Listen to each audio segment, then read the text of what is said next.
Buenos días a todos. Nos asomamos a esta segunda meditación de nuestros ejercicios espirituales, ahondando en este espíritu de las bienaventuranzas que el Señor nos propone en el Sermón de la Montaña y también en el Evangelio de San Lucas capítulo 6.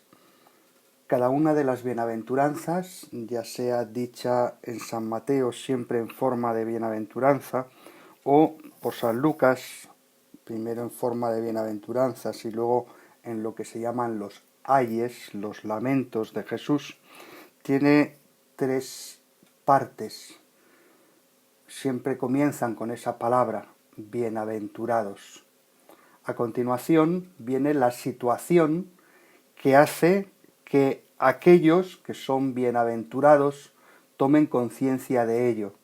La pobreza de espíritu, la aflicción, el hambre, la sed de justicia y finalmente el motivo de la bienaventuranza, introducido por esa conjunción porque. Bienaventurados sean estos porque. Bienaventurados sean aquellos porque. Prestemos atención a este hecho. La razón de la dicha no es la situación actual. Yo no soy feliz porque soy pobre, sino que la razón de mi dicha, de mi bienaventuranza, es la nueva condición que recibo como un regalo de Dios. Soy feliz porque soy ciudadano del reino de los cielos.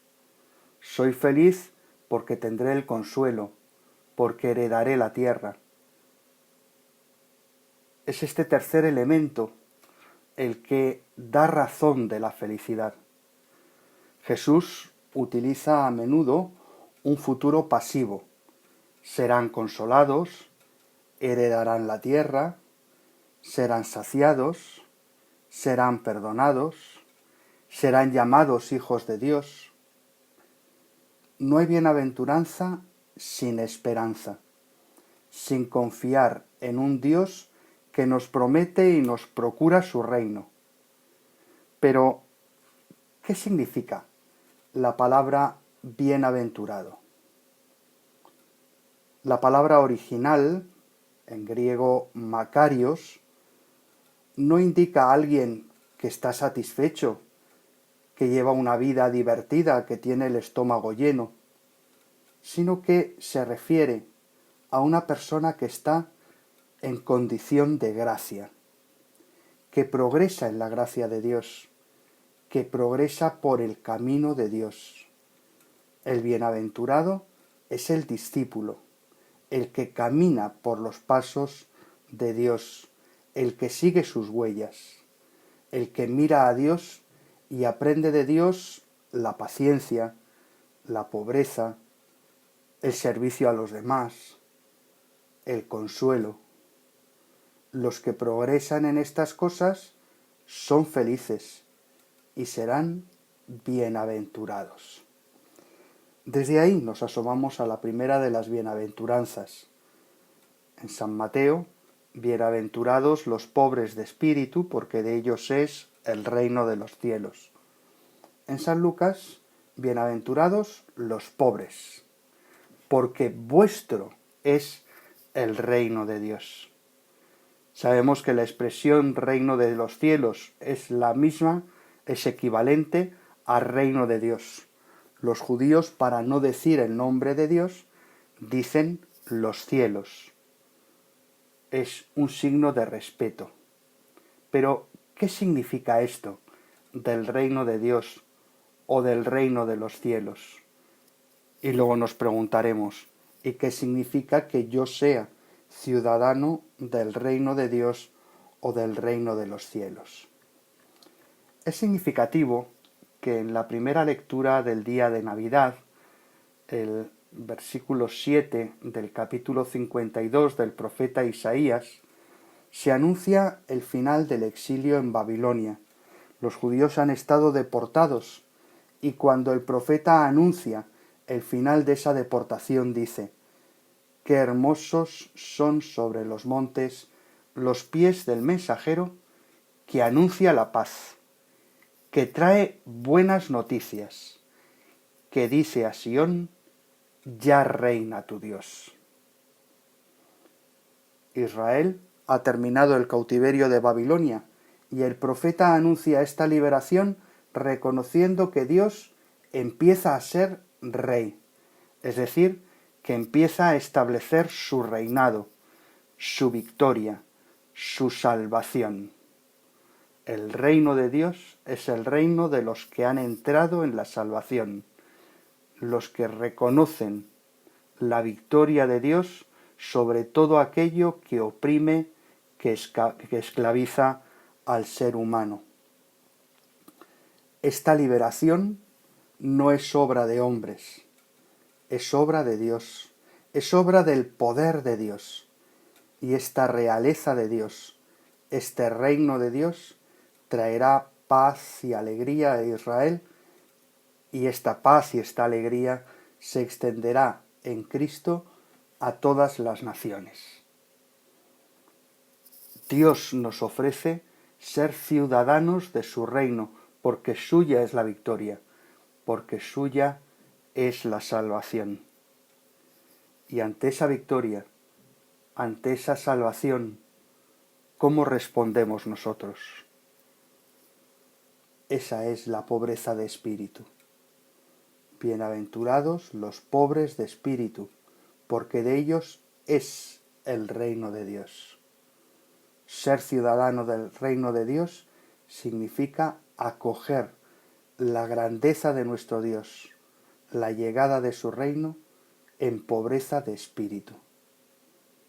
Mi primera respuesta para acoger es reconocer mi propia indigencia. Solo Dios es mi riqueza, solo Él me llena, solo Él me plenifica, solo Él es mi tesoro. Los pobres de espíritu son ya bienaventurados. Curiosamente, esta es la bienaventuranza que Jesús pronuncia en presente. Vuestro es el reino de Dios.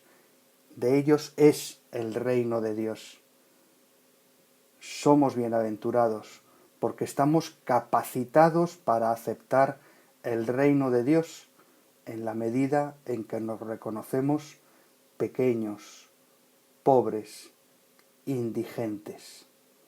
Es como una llamada urgente a tener las cualidades necesarias para participar en la salvación ofrecida por Cristo y así entrar en la dicha, en el gozo, en la bienaventuranza del reino. Estamos siguiendo a Jesús en su camino a Jerusalén. Estamos en esta peculiar Cuaresma que nos conduce hacia una peculiar Pascua que vamos a vivir desde casa, desde el confinamiento. La llamada del reino de Dios es una llamada a la conversión. Vamos a intentar concretar en nosotros el significado de esta expresión, pobres de espíritu. Pensemos en la muchedumbre que escucha a Jesús, aquellos que han venido de diversas ciudades, de diversos lugares, nos dice el evangelista San Lucas, aquellos que escuchan a Jesús de modo anhelante. Señor, sabemos que tú tienes palabras de vida eterna. Aquella muchedumbre, seguro que no era una muchedumbre homogénea. Habría gente que tendría más cosas, gente que tendría menos, gente que sabía compartirlas, gente que buscaba aprovecharse de los demás. No sabemos si eran ricos o pobres. No sabemos si tenían muchas cosas o pocas.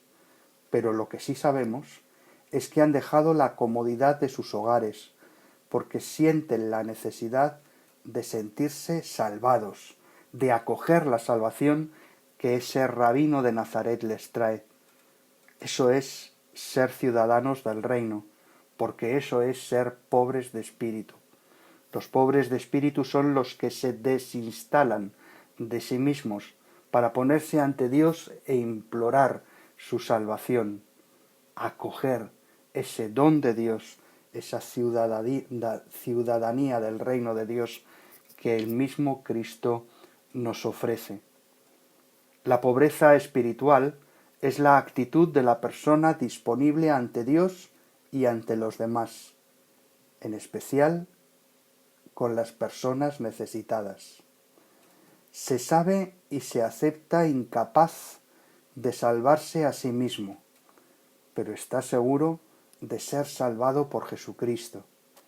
El pobre de espíritu se siente débil, pecador, pero la conciencia de ser pecador no le abruma, sino que le lanza hacia Dios, como ese hijo pródigo que vuelve a los brazos del Padre, con una confianza inmensa. Incluso se alegra de ser débil, porque sabe que los pobres y los débiles, que los pecadores, tienen un privilegio especial en el reino de Dios que ha inaugurado Cristo. A lo largo de los Evangelios, Jesús nos ayuda a ahondar en esa experiencia de ser pobres de espíritu. En el capítulo 18, versículos del 1 al 4, los discípulos le preguntan a Jesús quién es el mayor en el reino de los cielos, quién es el más importante, quién es el favorito de Dios.